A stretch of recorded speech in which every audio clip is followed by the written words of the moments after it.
कि एक छोटा सा बिल लाने के लिए जिन हजरात को मुकर्रर किया गया और जिन लोगों ने उसको कलमबंद किया, उन्हें तो इस बात की समझ नहीं आ सकी कि हम क्या करेंगे। वो पूरी किताब का मुताला करके किस तरह समझेंगे कि ये किताबें छपनी चाहिए और ये नहीं छपनी चाहिए। कानून तो पहले भी मौजूद है कि जिस किताब में भी ऐसा मवाद पाया जाएगा वो किताब ज़ब्त कर दी जाएगी। और हमसे चंद दिन पहले ही ये बात क्यों की गई है?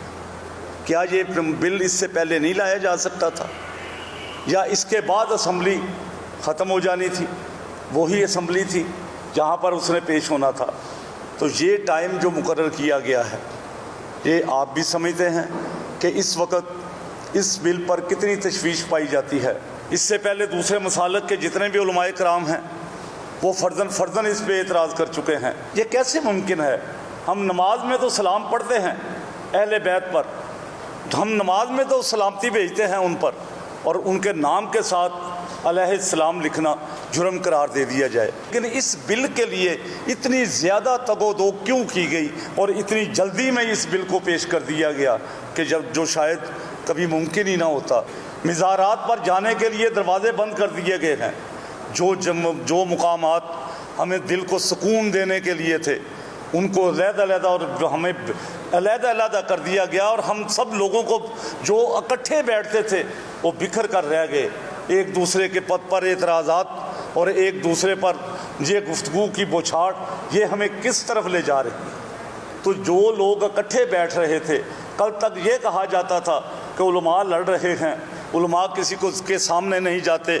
मैं ये बात कहता हूँ कि हम देवबंदी मराकज़ में जाकर वहाँ पर यही बात क्यों नहीं कर सकते? हमने जाकर ये बात अहले तशय्युअ के मराकज़ में जाकर की है, हमने ये बात जाकर देवबंदी मराकज़ में की है। जब हम तमाम मराकज़ में जाते हैं और वो हमारे पास आते हैं, तो आज तो गेंद सरकार की कोर्ट में थी कि हम सब इकट्ठे हैं और वो अकेले अकेला करना चाहते हैं। आज यहाँ हमने उलमाए अहले सुन्नत और अवाम की नुमाइंदगी करते हुए गुज़श्ता रोज़ इस्लाम असम्बली से पास होने वाले नाम नहाद बुनियाद इस्लाम बिल पर उलमाए अहले सुन्नत का मौक़िफ़ पेश करना है। इस बिल की बुनियाद इस्लाम नहीं बल्कि बुनियाद खारजियत बिल कहना चाहिए। ये बिल पाकिस्तान की सबसे बड़ी अक्सरियत अहले सुन्नत बरेलवी को दीवार से लगाने की साजिश है। यानी कोई ऐसी तहरीर नहीं लिख सकते जिसमें हम अहले बैत के साथ करमुल्लाह वजहू या अलैहिस्सलाम लिखें।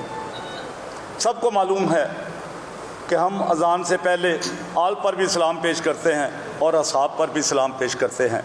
ये बिल हमारी अक़ीदत पर शब खून मारने के मुतरादिफ़ है।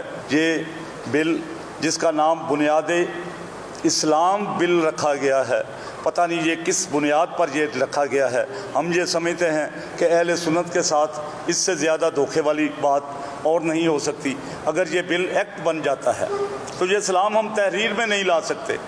ये अहले सुन्नत की नस्लों को तब्दील करने की साजिश है। हमारी अहम तरीन कुतुब सहाय सित्ता में हज़रत बीबी फ़ातिमा तो ज़हरा सलामुल्लाह अलैहा के साथ अलैहिस्सलाम लिखा हुआ है और हसनैन करीमैन के नामों के साथ अलैहिस्सलाम लिखा है।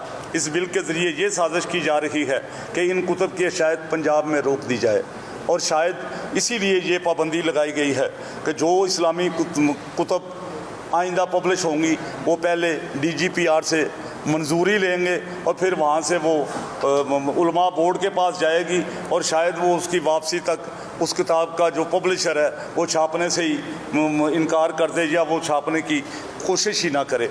इस बिल में ये बात शामिल की जाए कि पाकिस्तान में इस्लामी मकातब फ़िक्र सुन्नी देवबंदी अहले हदीस जहाँ पर भी तहरीर किया जाए उनके साथ मुसलमान लिखना लाजम होगा, और जहाँ भी कादियानी लिखा जाएगा उनके नाम के साथ गैर मुस्लिम लिखना लाजम होगा।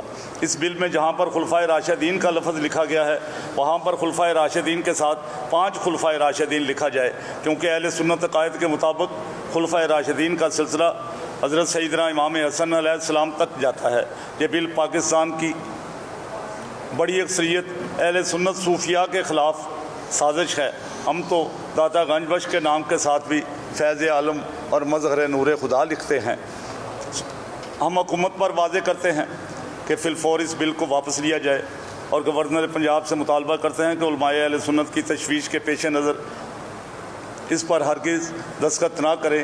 ये बिल पाकिस्तान की सालमियत के ख़िलाफ़ गहरी साजिश है और हम अहले सुन्नत पाकिस्तान के ख़िलाफ़ हर साजिश का डट कर मुकाबला करेंगे।